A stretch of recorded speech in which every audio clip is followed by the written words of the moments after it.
Scheiße, wir sind schon heiser. Vor 20 Jahren war das alles noch ganz anders. Da haben wir hier Straßenschlachten gemacht, damit die Häuser nicht abgerissen werden. Eigentlich hier los in Berlin. Die paar wenigen, die hier mitlaufen. Die anderen alle hier voll hier in ihren Wohnungen sitzen, runtergucken, anstatt mitzulaufen. Berliner, raus aus den Klamotten und raus auf die Straße. Der Erde geborener Mensch hat gleichen Anteil der Erde. Ich frage, wo ist mein Anteil der Erde? Wir haben alle gleichen Anteil der Erde. Wir sind nicht nur gegen Privatisierung vom Wasser, sogar auch gegen Privatisierung von der Erde.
Mein Werdegang des Wohnens ist sozusagen immer von Fehlbelegung zu Fehlbelegung, immer irgendwo daran vorbeizukommen. Weißt du, 3 Jahrzehnte im zu wohnen und dann durchaus laufrot zu sein und dieser Preisspirale auszutreten und das Geld hier anzunehmen.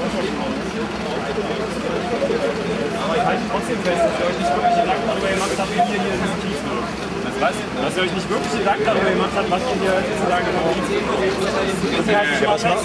uns ist nicht klar gewesen, dass hier welche hergezogen sind, die sozusagen unter dem gleichen, mit denen Einzelne von uns studiert haben, sozusagen, und sich jetzt ja sozusagen als Kiezfürsten und als Alleininhaber des Rechtes aufspielen. Tut das jemand? Was? Tut das jemand? Ja, das ist allerdings so. Es gibt Leute, die scheinbar zu bestimmten... Hört ihr alle zusammen oder redet ihr das? Wir reden alle zusammen, ja. Wenn wir hier, ich sag, Ich frage nur, weil das ist natürlich ein asymmetrisches Verhältnis, wenn ich jetzt hier hier stehe und sage, Nein, ich will dich nicht unterhalten.